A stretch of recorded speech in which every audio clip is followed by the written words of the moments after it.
오늘 본문의 주인공으로 등장하는 예언자 요나는 멀리 떨어진 니느웨 성에 가서 하나님의 심판을 선포하라는 명령을 받습니다. 당시 니느웨는 아수르의 수도였어요. 원수의 나라였습니다. 그곳은 이스라엘 사람들에게 있어서는 악의 대명사로 불려지는 곳입니다. 요나는 이 하나님의 명령을 듣고 하나님의 명령에 거역하기 위해 당시의 세상 끝이라고 하는 더 먼 곳으로, 스페인의 다시스라고 하는 곳으로 도망을 치려고 요빠라고 하는 항구에 가서 배를 탑니다. 지도를 보면 이렇습니다. 예루살렘 옆에 요빠가 있고, 이제 하나님의 뜻은 오른쪽에 굵은 빨간 화살표 니느웨로 가서 하나님의 심판을 전하라는 뜻이었어요. 800km 떨어진 곳입니다. 그런데 요나는 왼쪽에 긴 화살표 다시스까지 도망하려고 배를 탑니다. 다시스까지는 800km가 니느웨까지는 800km, 다시스까지는 4000km 정도의 거리를 도망치려고 가는 것입니다. 이 점에서 요나는 아주 특이한 예언자입니다. 분명히 예언자인데 하나님의 뜻을 따르지 않고 피해서 도망갑니다. 모범적인 예언자라기보다는 마치 이 핑계 저 핑계 대면서 하나님의 말씀을 어기는 오늘날의 일부 신자들 같은 그런 닮은 점이 있어요. 물론 요나의 불순종에는 분명한 이유가 있습니다. 하나님께서 그에게 명령합니다. 너는 일어나서 저 큰 성읍 니느웨로 가서 그것을 향하여 외치라. 이때 큰 위기를 느끼게 되죠. 무조건 그 현장을 피하고 싶고 도망가고 싶은, 회피하고 싶은 마음이 요나의 마음에 들었습니다. 왜 그런가요? 왜 그런가요? 원수의 나라인, 그것도 아주 강한 제국인 그 아수르의 수도 니느웨에 가서 재난이 닥칠 것입니다. 그러면 어떻게 되나요? 거기 있는 사람들이 금방 순종을 할까요? 요나에게 큰 위기가 찾아올 수 있죠. 돌을 들어 던질 수도 있고요. 굉장히 위험한 상황이 전개가 됩니다. 굉장히 위험해요. 또 이런 사실을 이스라엘 사람들이 안다면 요나를 또 좋아하겠어요? 이스라엘 백성들은 선택된 민족인데 자기들만 구원을 받아야 되는데 원수의 나라에 가서 구원을 받게 한다면 심판이 임해도 그 나라 사람들에게 맞아 죽을 것이고, 구원이 임하면 이스라엘 사람들이 또 요나를 때려 죽일 거예요. 위기예요, 위기. 위기입니다. 그리고 만약에 이 니느웨, 아수르의 하나님의 구원이 임해서 그들이 하나님의 심판을 벗어난다면 이스라엘은 어떤 처지에 임하게 되나요? 이스라엘은 더 위험해지는 거예요. 더 위험해지죠. 원수를 살려냈으니까. 여기에 요나는 마음이 내키질 않았어요. 원수되는 나라를 살린다, 구원해낸다, 회개시킨다, 마음에 내키지를 않았어요. 구약의 예언자들의 활동 무대를 보면 다 이스라엘이나 유다였어요. 물론 에스겔은 우리 요나 그 후에 에스겔은 바벨론에 잡혀갔어요. 예언을 했지만 누구에게 예언을 했나요? 바벨론 사람들에게 했나요? 유대인들에게 했나요? 유대인들에게 했습니다. 예레미야도 잡혀서 잠시 이집트로 잡혀갔어요. 예언했어요. 누구에게 했나요? 유대인에게 했어요. 그런데 요나는 이 에스겔이나 예레미야보다 훨씬 앞시대인데 이방인에게 가서 이방 땅에서 이방 사람을 위해서 예언하는 거예요. 이게 내키질 않는 거예요. 도저히 안 되는 거예요. 적응이 안 되고 순종이 안 되는 거예요. 하나님 앞에 얘기합니다. 제가요 모든 건 다 들을 수 있는데 이것만큼은 못하겠습니다, 하나님. 그래서 하나님 앞에 대놓고 반역을 하는 거예요. 대놓고 반역을 하는. 그리고 배를 타고 다시스로 멀리 도망을 가요. 멀리 도망을 가요. 그 배를 탔어요. 근데 그것도 부족해갖고 하나님 앞에 안 보여야 되잖아요. 갑판에도 못 올라오고 선실에도 못 올라가고 제일 밑에 화물칸에 가가지고 짐 사이에 퍽 숨어서 눈을 감고 자기 혼자 숨어 있는 거예요. 그런데 풍랑이 입니다. 배가 물에 빠지게 됐어요. 요나는 그것이 자기 탓인 줄을 알아요. 자기 탓인 줄 알아요. 풍랑이 거세지자 자기가 선장에게 말합니다. 나를 희생제물로 삼아 바다에 던지시오. 그럼 배가 안전할 겁니다. 그래서 사람들이 불안하니까 짐을 다 버려도 안 되니까 이제 마지막으로 요나를 던집니다. 요나가 물속에 빠졌어요. 하나님이 큰 물고기를 준비하셔서 요나를 먹어버렸어요. 물고기 뱃속에 들어간 요나, 사흘 동안을 기도하자 이 물고기가 요나를 육지에다가 토해냈어요. 뱉어버렸어요. 살아났어요. 계속 있었으면 죽었을 텐데. 하나님은 당신의 말씀의 심부름꾼으로 삼은 사람을 그냥 포기하지 않아요. 그가 배반하고 도망가도 그를 기회를 줘요. 끝까지 그를 붙잡아서 사용하려고 하시는 것입니다. 그리고 순종을 요구하시고 만회할 기회를 주십니다. 오늘 본문이 그겁니다. 두 번째로 요나에게 하나님의 말씀이 임했습니다. 2절 말씀 함께 읽겠습니다. 시작. 일어나 저 큰 성읍 니느웨로 가서 내가 네게 명한 바를 그들에게 선포하라 하신지라. 일어나 가라, 즉시 실천하라는 뜻이에요. 이번에는 니느웨로 갑니다. 그리고 하나님이 명한 바를 선포합니다. 우리도 마찬가지예요. 하나님이 선포하라 그럴 때 하나님의 말씀을 전달하면 되는 거예요. 전달하면 돼요. 이게 하나님의 뜻입니다. 지어내라는 얘기도 아니고요, 창작하라는 얘기도 아니고, 뭘 보태라는 얘기도 아니고, 빼라는 얘기도 아니고, 자기가 들은 말씀, 알고 있는 그 수준에서 그걸 그냥 전하면 되는 거예요. 이게 하나님의 말씀을 전달하는 거예요. 배달 사고만 안 내면 되는 거예요. 내가 받은 그만큼만 그대로만 전하면 되는 거예요. 이게 하나님의 뜻입니다.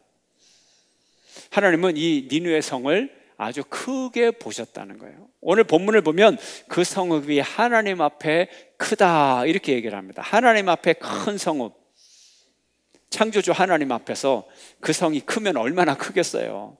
온 우주 만물도 하나님 앞에는 먼지보다도 작은 존재인데 하나님이 그 성을 크다 했으니까 그것은 중요하게 보셨다는 뜻이에요. 원수의 나라도 하나님은 중요하게 보신다는 거예요. 아주 중요하다는 거예요. 한번 읽어볼까요? 4절 말씀 함께 시작. 요나가 그 성읍에 들어가서 하루 동안 다니며 외쳐 이르되 40일이 지나면 니느웨가 무너지리라. 사흘길을 가야만 되는 큰 성읍이에요. 지금 이 니느웨는 요즘으로 따지면 이라크의 모술 땅이에요. 모술 땅. 지금도 큰 도시예요. 모술. 이 니느웨는 어떤 도시냐면 이 성벽 둘레가 12.5km가 된다는 거예요. 그러니까 3, 4, 12, 3km씩 되는 성이니까 굉장히 큰 성읍입니다. 사흘길을 걸어야 도시를 다 다닐 수 있는 그런 길이에요. 근데 단 하루만 다녔어요. 단 하루만. 그리고 뭐라고 전도했느냐? 40일이 지나면 이 성읍이 무너지리라. 아주 단순한 이것만 전합니다. 무언가 무성의한 느낌이 들어요. 외치려면 사흘길을 다니면서 전해야 되잖아요. 근데 이 회개하라, 하나님의 나라가 가까워왔다, 이런 식의 메시지. 회개하라, 그러면 살리라, 이런 복음이 아니라 40일 후에 망하리라, 40일 후에 망하리라. 뭔가 무성의한. 그리고 망하리라고 하는 이 표현은요 아주 굉장한 의미를 갖고 있는 표현이에요. 소돔과 고모라가 멸망하리라, 그런 의미를 갖고 있어요. 소돔과 고모라가 멸망할 때 어떻게 멸망했나요? 철저하게 멸망했어요. 이건 뒤집어진다는 뜻이에요. 확 뒤엎어지리라. 아니, 지진이 나서 이렇게 흔들려서 위에 이렇게 무너지는 것도 처참한 멸망인데 이게 뒤집어져서 멸망한다. 완전히 패망하리라, 이런 의미로 니느웨 성의 멸망을 예고를 했어요. 구원의 소식이 아니라 사실은 이 저주의 소식이죠. 하나님의 심판의 소식이죠. 그런데요, 니느웨 사람들이 반응이 놀랍습니다. 놀랍게 니느웨 사람들이 바로 이 심판의 메시지를 듣고 회개를 하는 거예요. 하나님을 인정하는 거예요. 말씀을 받아들이는 거예요. 놀라운 얘기예요. 5절 말씀 함께 읽습니다. 시작. 니느웨 사람들이 하나님을 믿고 금식을 선포하고 높고 낮은 자를 막론하고 굵은 베옷을 입은지라. 대단합니다. 금식을 선포하고요, 높고 낮은 자를 막론하고 모든 사람들이 베옷을 입어요. 금식이 뭐예요? 욕망의 통제, 진실한 회개의 표현, 간절한 소원, 이게 금식의 표현이에요. 그런데 혼자 하는 것이 아니라, 개인적인 것이 아니라 온 성이 그랬다는 거예요. 공동체적인 금식. 또 굵은 베옷을 입었대요. 베옷은 뭐예요? 상복입니다. 상복. 예. 죄를 회개할 때 베옷을 입어요. 왜요? 내 죄의 결과는 죽음인데 바로 내가 죽었습니다 하는 거죠. 예. 내가 죽었어요. 내가 죽었음을 자기가 자기 상복을 입으면서 고백을 하는 거예요. 그런데 공동으로 한다는 거죠. 예. 공동체의 고백은 한 국가와 역사를 변화시키는 힘이 있어요. 공동체로 함께 회개하고 공동체로 함께 하나님을 인정할 때 그 나라의 역사가 바뀌는 거예요. 백성들이 이 소식을 듣자마자 회개를 했을 때 왕이 이 소식을 듣고 또 왕은 더 앞장서서 지도력을 발휘합니다. 6절 말씀 함께 읽겠습니다. 시작. 그 일이 니느웨 왕에게 들리매 왕이 보좌에서 일어나 왕복을 벗고 굵은 베옷을 입고 제 위에 앉으니라. 왕이 먼저 모든 사람들보다 더 모범을 보여요. 그리고 왕이 또 명령을 내립니다. 8절 함께 8절 말씀 시작. 사람이든지 짐승이든지 다 굵은 베옷을 입을 것이요 힘써 하나님께 부르짖을 것이며 각기 악한 길과 손으로 행한 강포에서 떠날 것이라. 사람이건 짐승이건 음식도 먹지 말고 물도 마시지 말고 하나님 앞에 회개의 의식으로 나가라. 자, 무슨 결과가 나왔을까요? 하나님을 인정하면 하나님은 어떻게 하시나요? 하나님은 그들을 또 인정하십니다. 하나님은 그들에게 내리고자 했던 심판을 내리지 아니하시고 돌이키셨어요. 10절 말씀 함께 시작. 하나님이 그들이 행한 것 곧 그 악한 길에서 돌이켜 떠난 것을 보시고 하나님이 뜻을 돌이키사 그들에게 내리리라고 말씀하신 재앙을 내리지 아니하시니라. 아멘. 니느웨 사람들이 단순한 회개가 아니라 이제는 그 악한 길에서 돌이켰다 그랬어요. 금식 기도도 했고 베옷을 입고 회개도 하면서 실제 생활 가운데서 악을 돌이켰어요. 더 이상 악을 하지 않았어요. 이제 그래서 하나님은 그들에게 내릴 심판을 없앴어요. 40일이 지나도 이제 니느웨 성은 무너지지 않게 되었어요. 아수르는 망하지 않게 되었어요. 여기서 보면요, 니느웨 회개의 역사가 얼마나 시원시원하게 진행되는지 몰라요. 그토록 악했던, 악의 대명사라고 했던 니느웨가 회개하고 요나 예언자의 그 시원찮은 선포에도 곧바로 회개하고 곧바로 반응을 보입니다. 하나님도 그 재앙을 곧바로 거두어 드립니다. 아주 상황이 기분 좋게 진행이 돼요. 우리에게도 언제나 이런 일이 일어나기를 기대합니다. 우리가 한마디만 전해도 즉시 회개하는 역사가 일어나기를 축원합니다. 즉시 하나님께로 모든 사람들이 나오는 역사가 일어나기를 축원합니다. 이게 우리의 기도 제목이고 우리의 원하는 바예요. 예수 믿으세요? 한마디만 하면 아멘 할렐루야 그러고 교회 나오면 얼마나 좋겠어요. 예. 우리가 기대합니다. 그런 기대가 있으니까 전도를 하는 거죠. 예. 목요 전도대, 예. 우리가 드리는 차 한 잔이 복음의 효과가 될 수 있어요. 동기가 될 수 있어요. 패밀리 투데이 신문 한 장이 복음의 통로가 될 수 있어요. 기대합니다. 예. 우리가 한마디만 해도 회개 역사가 일어나기를 얼마나 좋습니까? 모든 일이 오늘 이 요나서에서 시원시원하게 전개가 되는데 답답한 사람이 딱 한 사람이 있어요. 딱 한 사람. 누굴까요? 요나. 요나 한 사람은 아주 답답한 사람이에요. 요나는 하나님께 항의합니다. 뭐라고 항의합니까? 하나님, 참 답답하십니다. 니느웨를 이렇게 쉽게 구원해 주려면 하나님이 직접 구원하시면 되지, 왜 그렇게 우여곡절 끝에 나까지 여기 와가지고 말이지, 하나님, 내가 다시스로 도망갈 때 나를 딱 잡으려고 풍랑까지 일게 하시고 막 난리를 치셨죠. 예? 그 배에 있는 곡식도 다 버리고 짐도 다 버리고, 그래도 풍랑이 일어서 내가 바다에 빠졌잖아요. 희생제물이 됐잖아요. 그랬더니 물고기를 또 저를 먹어가지고, 잘못하면 제 물고기 소화되면 말이지, 제가 다 죽을 뻔했는데 이제 육지에 겨우 올라왔더니 니느웨로 또 오라 그래가지고 제가 그 위기를 무릅쓰고 왔잖아요. 그래서 3일 선포하라 그랬는데 전 기분이 나빠서 하루밖에 선포 안 했는데, 그것도 망할 거라고 선포했는데 하나님 살려주시고 말이죠. 저 선지자로서 자존심 팍 상했습니다. 하나님, 내 체면이 뭐가 됩니까? 40일 후에 니느웨 망하리라 해서 망해야 되는데 안 망하고 다 살아났어요. 하나님, 내 꼴이 뭡니까?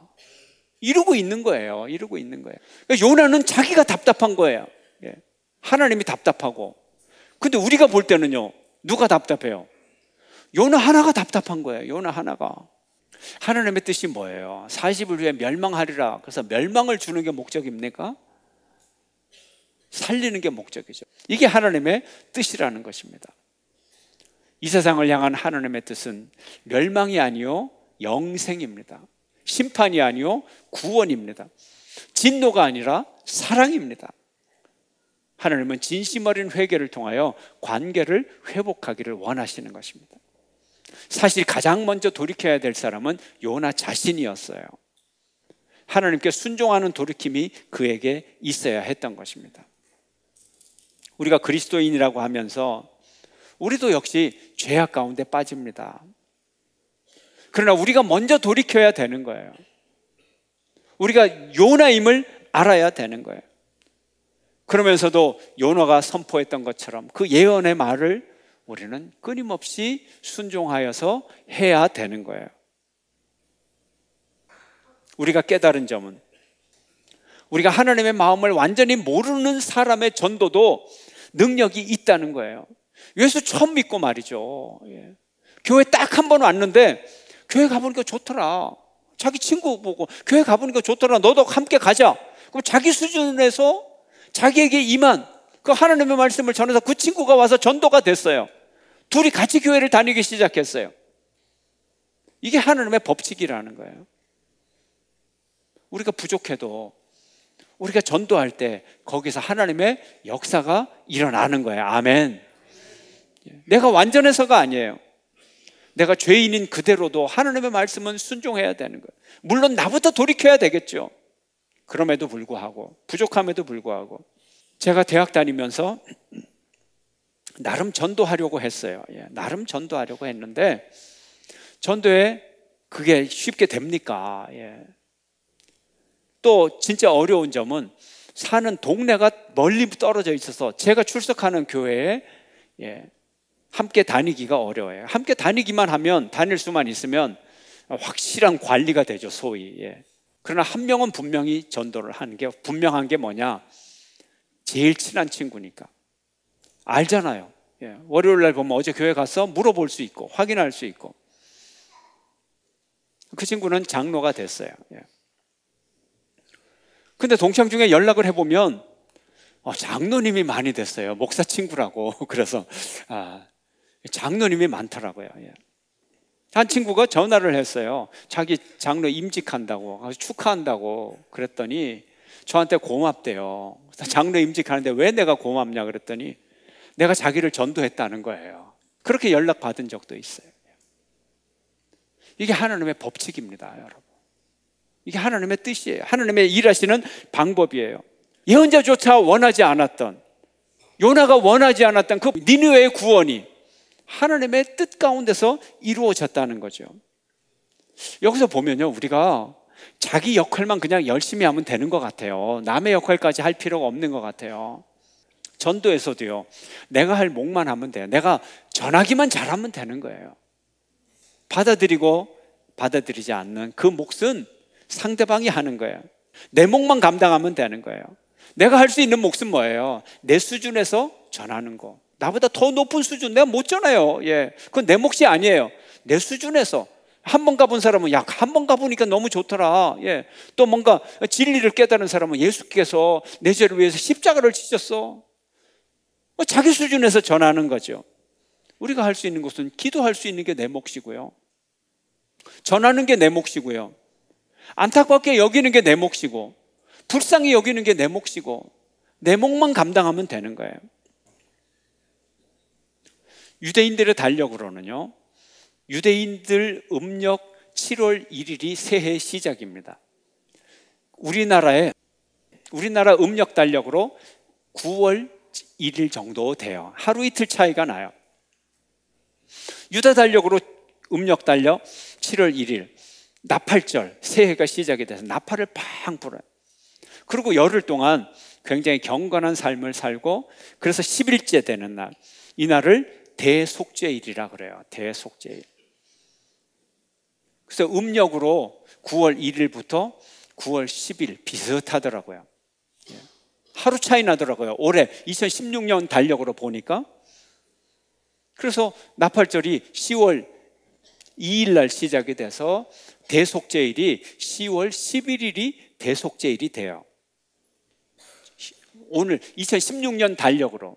유대인들은 대속죄일이 되면 회당에서 요나서를 읽고요, 대제사장은 1년에 한 번밖에 못 들어가는 이 지성소에 들어가서 백성들의 죄를 대속합니다.